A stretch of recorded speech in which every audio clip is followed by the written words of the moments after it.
दादी को जैसे ही लगा कि अब प्रीतम और राधिया के बीच दूरियां मिटने लगी हैं और अब वो दोनों एक होने जा रहे हैं, तो दादी ने चली एक और नई चाल और दोनों को फिर से अलग कर दिया। आने वाली एपिसोड में हम देखेंगे कि जैसे ही नवरात्रि के जश्न से सब घर वाले वापस आते हैं, राधिया सीधी अपने कमरे में जाती है तो प्रीतम भी उसके पीछे पहुंच जाते। प्रीतम कहता है, राधिया तुम मेरे लिए चाय बना कर ले आओ।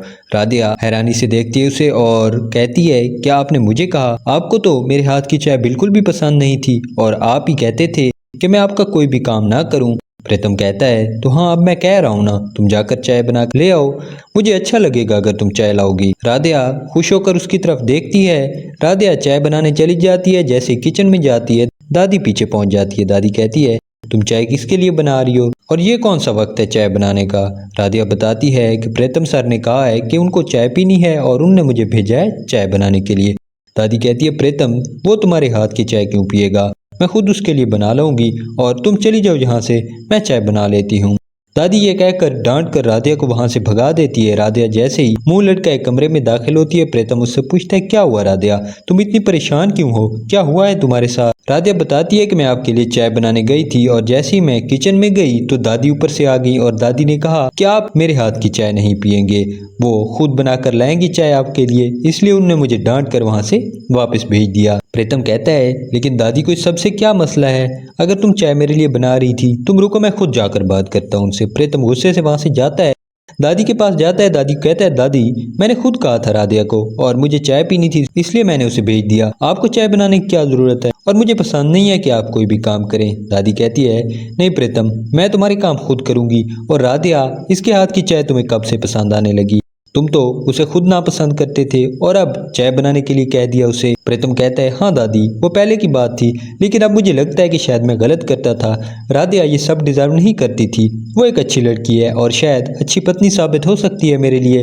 दादी कहती है, वो एक छोटे घर की लड़की है, वो तुम्हारे लिए कभी भी अच्छी पत्नी साबित नहीं हो सकती, अगर तुम उसके साथ जिंदगी गुजारने का सोचोगे भी तो तुम कभी तरक्की नहीं कर पाओगे, तुम अपने भाई को ही देख लो। प्रीतम कहता है, एकता भाभी भी तो छोटे घर की लड़की थी ना, भाई ने जब से उनसे शादी की है वो तरक्की कर रहे हैं और मुझे नहीं लगता कि राधिया मेरी तरक्की में रुकावट बनेगी। राधिया तो मुझे सपोर्ट करती है और आपको बताऊं, जो उस दिन मुझे पैसे मिले थे वो भी राधिया की वजह से मिले थे। आप इस सब के लिए परेशान नहीं हो, मैं जानता हूं मुझे क्या करना है और राधिया को किस हालत में रखना है, और प्लीज़ आप राधिया को चाय बनाने दिया करें मेरे लिए, और मेरा कोई भी काम होगा राधिया खुद करेगी। दादी जब ये बातें सुनती है तो वो हैरान होती है क्योंकि वो ऐसा सोच नहीं रही थी। दादी को लगता था कि कभी प्रीतम इस सब के लिए राजी नहीं होगा। दादी वहां से खामोशी से चली जाती है। प्रीतम राधिया के पास जाता है, अब 2 कप चाय के लेकर जाता है, एक राधिया के लिए और एक खुद के लिए। वो दोनों जब चाय पी रहे होते हैं तो राधिया उसे हैरानी से और प्यार से देख रही होती है क्योंकि राधिया को कभी भी इस सब के लिए उम्मीद नहीं थी। दादी नई चाल चलेगी। दादी अब एक नया इल्जाम लगाएगी राधिया पर ताकि राधिया और प्रीतम फिर से दूर हो जाएं, क्योंकि दादी नहीं चाहती कि राधिया इस घर में मजीद रुके। जैसे ही प्रीतम ऑफिस के लिए निकलता है, प्रीतम कहता है, राधिया मेरी शर्ट इस्त्री कर दो।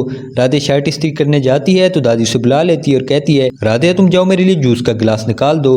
राधिया जैसे ही जूस निकालने जाती है तो दादी प्रीतम की वो शर्ट इस्त्री से जला देती है। जैसे ही राधिया वापस आती है, वो शर्ट जली हुई देखती है तो हैरान होती है क्योंकि वो तो इस्त्री बंद करके रख के गई थी।